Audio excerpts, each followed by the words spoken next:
Kiongozi, jambo. Jambo sana. Kwa majina? Kwa majina ni Kolonel Kifaru. Tunakuna patikana hapa kwenye guvernora na majeshi, kuko nini kwa saizi? Kwa saizi napatikana hapa na majeshi juu ninaleta mwingine kolonele wa Bazalendo. Nilimsensibilize akakuja na silaha zake. Sasa mimi nakuja kumulipoti hapa kwa guvernora. Huyo kolonele alikuwa anatumika sehemu gani na kwa nini amekubali kutoka kwenye pori? Alikuwa anatumika ngambo za Ruke na Murema na Ngururu, lakini nilimsensibilize akaitika, akakuwa na silaha zake. Sasa njoo mimi namleta hapa na anania ya kuleta wengine wa soda wake wa mingi. Sasa kwa nini ameitika? Umemconvaincre namna gani kutika toke mpori? Eske walimkaribisha namna gani? Paske wengi wanaogopa kukuja. Ilikuwa namna gani purki aitike kutoka kwenye pori? Na hao wote wanachoka, wanabakia kule juu ya shida tu. Banaona kama Kisheketi aliwadanganyaka. Asema tawapokeza, kumbe ni rufu tu yenye anakokotea. Sasa yeye anachoka mpori, anakuwa kwenye tuko maana anatoka mpori anakuwa angani. Sasa huyo kamanda tunaweza kumuona kumfahamu? Ndio, ni kamanda ni kamanda brigade ya Sego. Unaweza muona hapa. Ilikuwa ku territoire ya Ruchuru wala alikuwa anatoka kwa ya Masisi? Territoire ya Masisi, lokalite Ngururu, groupement Nyamaboko ya kwanza. Kamanda, mjambo.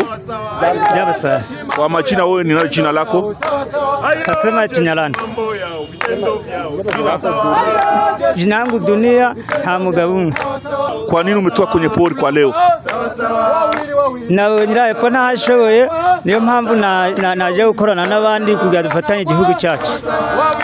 Na wakati ulitoka kwenye pori walikukamata mbaya, wakati ulitoka kwenye pori ukafika ile kwa namna gani? Na wanyahatameze neza niyo mpamvu naje sanga abandi kugira ngo dufatanye. Na unaweza ambia wale wengine walibakia kwenye pori kule kwenye msitu, unawaambia namna gani wale wanabakia kwenye pori? Mbasabiye kuza nabo kubera abasirikare ba Kongo ni bazima, ntabwo ari babi, bakaza tugafatanya n'abandi. Na ulikuja na vitu gani kutoka kule kwenye pori? Nazanye mbunda. Bunda marke gani? Semuji. Ujumbe unao kwa kupatia wale walibakia kule, unaweza kuwa na ujumbe wa kupatia wenye walibakia kwenye msitu? Ujumbe message ya kupatia wale wachini. Mvuye hano nkagerayo na message bakaza tugafatanya igihugu. Asante.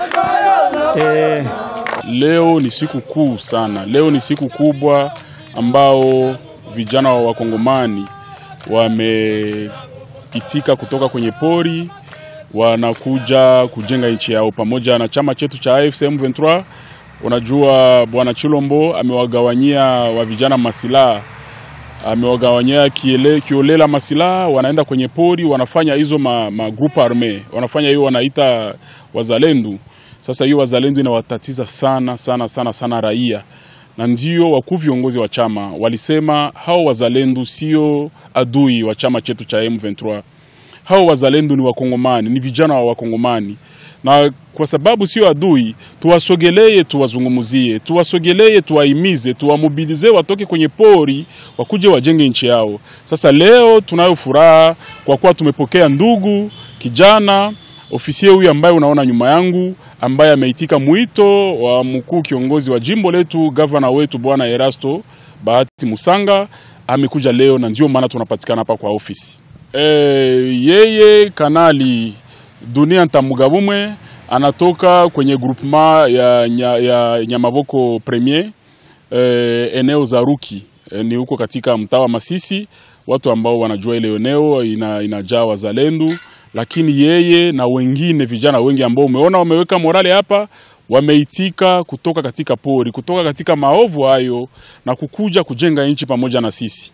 Bwana liwali wa jimbo ambaye ni mzazi wetu sie wote, guverneur wetu Bwana Bahati Musanga Erasto, na kiongozi mkuu wa chama chetu coordinateur militaire General Afande Makenga, amesema hivi: muzalendo sio adui wa Kongo, muzalendo ni Mkongomani, muzalendo sio adui wa chama chetu cha AFC M23. Waje watoke kule, watakuja, watakuwa na posibilite mbili, watakuwa na chaguo mbili. Chaguo ya kwanza, wakitaka jeshi wataingia kwa jeshi. Kwa hiyo tunaangalia wa vijana wengi wa mtaa wa Masisi, Ruchuru, Goma, Lubero na Sud Kivu huko wanapenda kazi ya jeshi, wanapenda kujenga nchi yao, kurudisha usalama ambayo umeharibika siku za mingi. Na posibilite ya pili, chaguo ya pili, hao wa vijana wakitoka kupori wakisema sisi tuliingia kukingufu kwa hiyo kazi ya kizalendo na tunapenda tupate demobilization. Kwa ukweli tutawaongoza, watapata demobilization, watajifunza kazi za mikono, watajifunza kazi za biashara, wanaweza wakafanya kazi za mingi sana kwa kujenga nchi yao. Ndiyo posibilite mbili ya